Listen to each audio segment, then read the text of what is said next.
आप सभी को जय मसीह की। आज परमेश्वर के वचन में आप सभी का स्वागत है। परमेश्वर पिता आज अपने वचनों के द्वारा आप सबको बहुत ऐसे आशीष को दे। पिता परमेश्वर आज अपने वचनों के द्वारा आपसे बोले और बातचीत करे। हम लोग इब्रानी 2 अध्याय उसके 15 को देखेंगे, जहां इस प्रकार से लिखा है, जितने मृत्यु के भय के मारे जीवन भर दासत्व में फंसे थे उन्हें छुड़ा ले, क्योंकि वह तो स्वर्गदूतों को नहीं वरन अब्राहम के वंश को संभालता है। और आज परमेश्वर पिता अपने वचनों के द्वारा आपसे कुछ बातों को कहना चाहता है। मृत्यु एक ऐसा भय है जो बड़े से लेकर छोटे, चाहे किसी भी जाति, किसी भी धर्म, किसी भी देश के लोग क्यों ना हो, लेकिन मृत्यु का भय हर एक मनुष्य के जीवन में आता है। और परमेश्वर का वचन इस प्रकार से कहता है, हर एक मनुष्य के अंदर ये डर आता है कि मैं मृत्यु में चला जाऊंगा। और कई बार मनुष्य अपने जीवन में, इसलिए कि मुझको स्वर्ग का राज्य मिले, अपने जीवन में बहुत सारे क्रियाओं को करता है, बहुत भले भले कार्य को करता है। और इस कारण परमेश्वर का वचन इस प्रकार से कहता है, जितने मृत्यु के भय के मारे जीवन भर दासत्व में फंसे थे उन्हें छुड़ा ले। और यीशु मसीह इसलिए आया कि जो लोग मृत्यु के भय में फंसे थे, जो दासत्व में फंसे हुए थे, उनको यीशु मसीह छुड़ा ले। और परमेश्वर का वचन इस प्रकार से कहता है कि जब मनुष्य अपने जीवन में किसी भी क्रियाकलाप को करता है, किसी भी कार्य को करता है, तो हमेशा वो सही नहीं करता, कुछ ना कुछ बातों में वो चूक जाता है। और उसके अंदर ये भय आता है कि मैंने ये गलती की, अब मैं क्या करूंगा, मेरा जीवन पाप के वश में चला गया। परंतु यीशु मसीह का अनुग्रह उनको हर एक पापों की क्षमा को देता है। अगर हम परमेश्वर के वचन याकूब को देखेंगे तो इस प्रकार से लिखा हुआ है, जो हमको मिलता है उसका 2 अध्याय और उसके हम लोग 8 से देखेंगे तो इस प्रकार से लिखा है कि तो भी यदि तुम पवित्र शास्त्र के इस वचन के अनुसार कि तुम अपने पड़ोसी को अपने समान प्रेम रखना, सचमुच उस राज्य व्यवस्था को पूरा करते हो, और सचमुच उस राज्य व्यवस्था को पूरा करते हो और अच्छा करते हो। परंतु यदि तुम पक्षपात करते हो तो पाप करते हो, और व्यवस्था तुमको अपराधी ठहराता है। यानी कि कई लोग जो परमेश्वर की इच्छा के अनुसार चलना चाहते हैं और वो सारी बातों को मानने के लिए वो अपने जीवन में पूर्ण नहीं, क्योंकि अगर किसी वो 10 आज्ञा दी गई, अगर 10 आज्ञा में से वो 9 आज्ञा को भली भांति अगर मान रहा है, परंतु अगर एक आज्ञा से वो भी तोड़ देता है या एक आज्ञा से वो चूक जाता है तो दोषी ठहराया जाता है। और इसलिए परमेश्वर का वचन कहता है, पर यदि तुम पक्षपात करते हो तो पाप करते हो, और व्यवस्था तुम्हें अपराधी ठहराती है। क्योंकि जो कोई सारी व्यवस्था का पालन करता है परंतु एक ही बात में चूक जाए तो वह सब बातों में दोषी ठहर चुका। इसलिए जिसने यह कहा तू व्यभिचार ना करना, उसी ने यह भी कहा कि तू हत्या ना करना। और इसलिए यदि तू व्यभिचार नहीं किया पर हत्या किया तो भी तो व्यवस्था का उल्लंघन करने वाला है। और परमेश्वर का वचन कहता है, जो एक बात में भी चूक जाता है वो पापी ठहरता है, और पापी कभी भी स्वर्ग के राज्य में नहीं जा सकता। यानी मृत्यु का भय उनके जीवन में है कि मरने के बाद उसको नरक जाना पड़ेगा और उसके लिए दंड तैयार है। और ऐसे ही बहुत सारे लोग इस प्रकार से उन बंधुआई में थे जहां शैतान उसके जीवन में पाप को लाकर बंधनों में डाल कर रखा। आज वैसे ही बहुत सारे लोग अपने जीवन में पापों को लेकर, उन भावनाओं को लेकर उनके अंदर डर है कि कहीं ये श्राप, ये पाप मेरे जीवन को नष्ट ना कर दे, मेरे परिवार में हानि को ना लेकर आए। और ऐसे ही शैतान उनके जीवन में इस दासत्व के बंधन को बांध कर रखा। और इसलिए परमेश्वर का वचन कहता है रोमी 8:15 में कि परमेश्वर का वचन इस प्रकार से कहता है, क्योंकि तुम्हें दासत्व की आत्मा नहीं मिली। यानी कि दासत्व की आत्मा भय का आत्मा है, गुलामी का आत्मा। पाप हमको गुलाम बनाती है और गुलामी हमको भय से ग्रसित करती है। जब हम पाप करते हैं तो पाप हमको गुलाम बनाती है, और जब हम गुलाम होते हैं तो हम भय से भरे होते हैं और हम अपने जीवन में कभी भी सफलता को नहीं पा सकते, हम जीवन में कभी भी आगे नहीं बढ़ सकते। और ये गुलामी, ये दासत्व का जो भय है, ये हमको मृत्यु की ओर लेकर जाता है, हमें अनंत दंड की ओर लेकर के जाता है। क्योंकि मनुष्य अपने जीवन में लिखा है, भय का बोलते हैं कि कारण है दंड, दंड से संबंध है। जो भय करता है वो अपने जीवन में दंड को लेकर आता है। और जब आप ऐसे भयभीत होते हैं, ऐसे भय में जीते हैं, तब आपके जीवन में दंड भी आता है। इसलिए परमेश्वर का वचन हमें इब्रानी में इस प्रकार से कह रहा है कि जितने मृत्यु के भय के मारे जीवन भर दासत्व में फंसे हैं, उन्हें छुड़ा ले।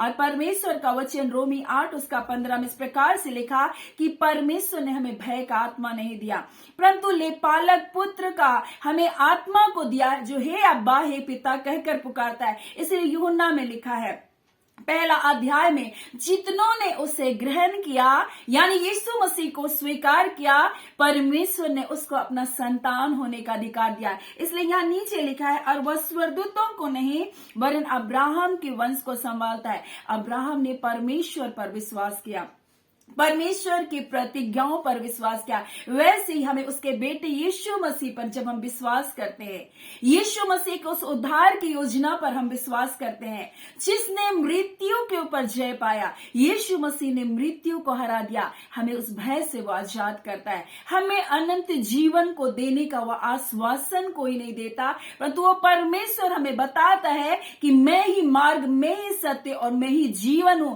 और जो मुझ पर विश्वास करता है वो कभी नष्ट नहीं होगा।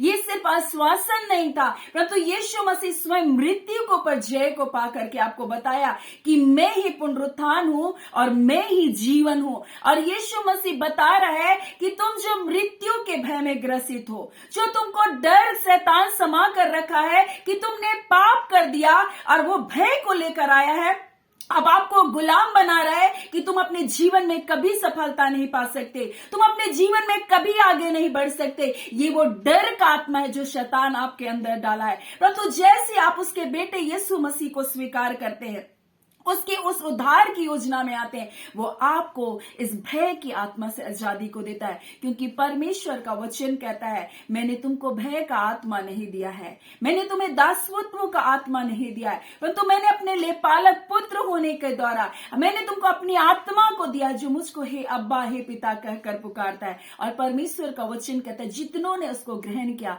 परमेश्वर ने उसको अपना संतान होने का अधिकार दे दिया।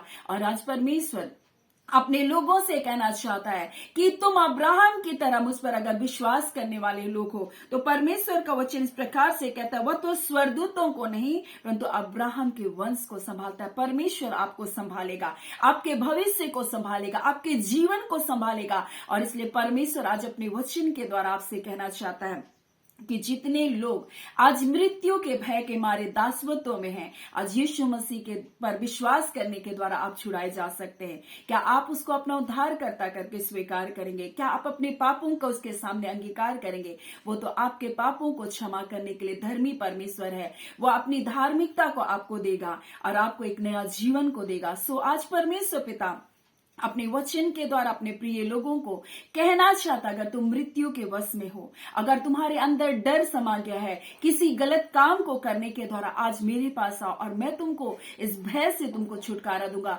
क्योंकि परमेश्वर का वचन कहता है, परमेश्वर के प्रेम में भय नहीं, क्योंकि भय का संबंध दंड के साथ है, वो दंड को लेकर आता है भय।